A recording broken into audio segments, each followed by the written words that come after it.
салом алейкум ватанони азиз, зиндаи саломат ва хонобуд сарбаланд бошед. Ҳар куҷо бошед, нигаҳбонатон худо бошад. Мегӯянд ки илоҳо ҳар куҷо бошӣ, нигаҳбонат худо бодо. Нигаҳбони ҳамаи шумо мо Аллоҳ таоло бошад. Ман ин видеоҳои равоншиносии тоҷико, эронӣ ва афғонро тамошо мекунам. Аз ҳама бисёр як равоншиноси эронӣ аст. ҳамон бисёр суханҳои ҷолиб мегӯяд. Суханҳое мегӯяд, ки дар Қуръон ва ҳадисҳои пайғамбар мувофиқ меояд. Имрӯз якта видеои ҳам равоншиноси олими Эронро тамошо кардам, профессор ҳастам кас. Мегӯяд, ки дар ҳаёти шумо ду намуди инсон агар пайдо шуд, шумо аз он инсонҳо наранҷед. ду намуди инсон чӣ гуна инсон ҳаст? Як намудаш, ки то он инсонро шумо суроғ накунед, он ба суроғи шумо намеояд. Дуюмаш, он инсоне, ки дар рӯи шумо механдад ва дар пушти шуморо масхара мекунад. Ба монанди модар раҳмати ман мегӯянд, ки он кас, ки дар назд қаҳқаҳа дандон мезанад, пас бидон, ки дар пушти сарат захми дандон мезанад. Модар раҳмати ман мегӯянд, ки он нафаре, ки дар назди шумо касеро ки ганда мекунад, пас бидон, ки туро дар назди дигар кас ҳатман ганда мекунад. аз ин гуна инсонҳо парҳез кардан лозим ва вақте ки сухани касеро ки дар назди шумо мегӯяд, ки сухани касеро дар назди ман нагӯед, ислоҳ кардан кор. ана ин профессор мегӯяд, ки ду намуди инсон ин инсонҳое мебошанд, ки ҳамин намуди инсоне, ки то суроғ накунед, туро суроғ намекунад, дар назди ту механдад, дар пушти ту захми дандон мезанад. ин инсонҳои безот ҳастанд. ин инсонҳои чианд? сунъӣ ҳастанд. Ино аслӣ нестанд. ин ду намуд дар ояти Қуръон омадааст. нафси амарати бису, ки ба баъди фақат инсонро даъват мекунад, ва нафси лаввома дар сураи aqсому бияумил қиёма омадагиаст. ин дута намуде, ки дар ин равоншинос ин намудҳоро имрӯз ман дар видео тамошо кардам. Мегӯяд, ки ин ду намуди инсоне аст, ки бисёр инсонҳои хуб нестанд ва инҳо инсонҳои безот ҳастанд ва ин инсонҳои ислоҳ нашаванда мебошанд. бале, ҳамон гуне, ки дар ҳамин видеоҳое, ки дар блогерҳои хуби мо санг мезананд, ку суханҳои қабеҳ менависанд.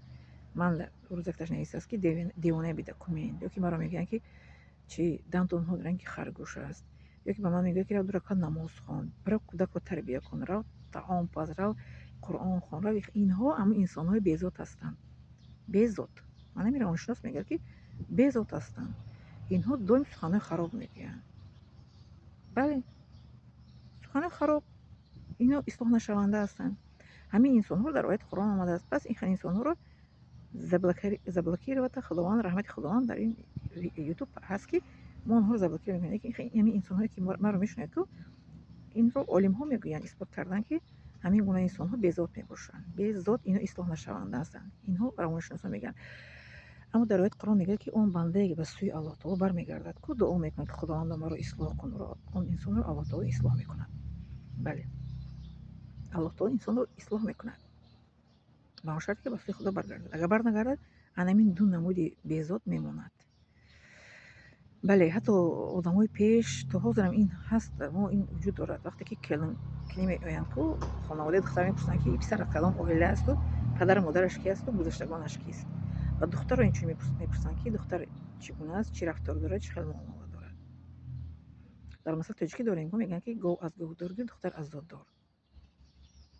бале, ҳамин гуна.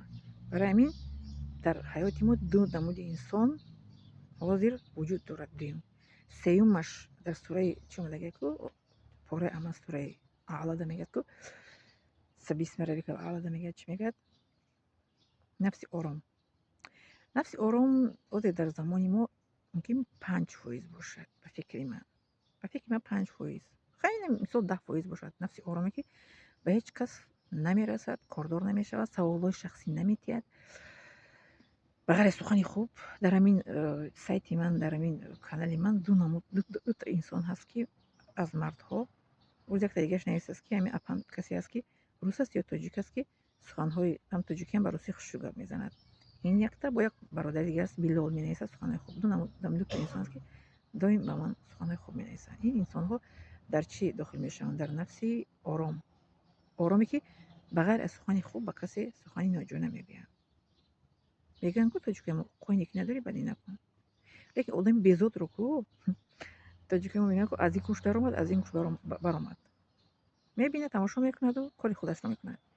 як мегӯянд, ку одами хубро як сухан, хари хубро як қамчин. бале, мо ба шумо бояд расонем. мо ки нарасонем, ки ба шумо мерасонад? خصوصا در عصر 21. عصر 21 بسیار عصری بجاست، ناجاست و عصری میدونی از این عصری که ما زندگی میکنیم عصر فسق و فساد است. به آن درجه فسق و فساد اوج گرفته است که سخنهایی که ما درست گپ میزنیم که سخنهای ما رو نادیده میگیرن. همین سخنهای ما رو نادیده میگیرن، سنگ میزنن. می ندارم از شما برای سنگ زنیتان. سنگ زنی شما با چشمان ما رو کشودن میکنه که ما با احتیاط باید گپ زنیم، با احترام باید گپ زنیم که به عصب شما برای انسان‌های سنگ زدگی نرسیم. هیچ گاه ما به عصب کسی نمیرسیم که بازم با احتیاط گپ میزنیم که شاید شما یگان سخنهای نجودا بنویسید.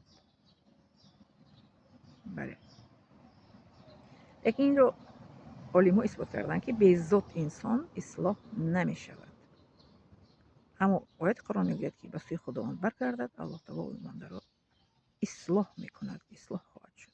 به سوی خداوند برگردد. خب می ندارم شما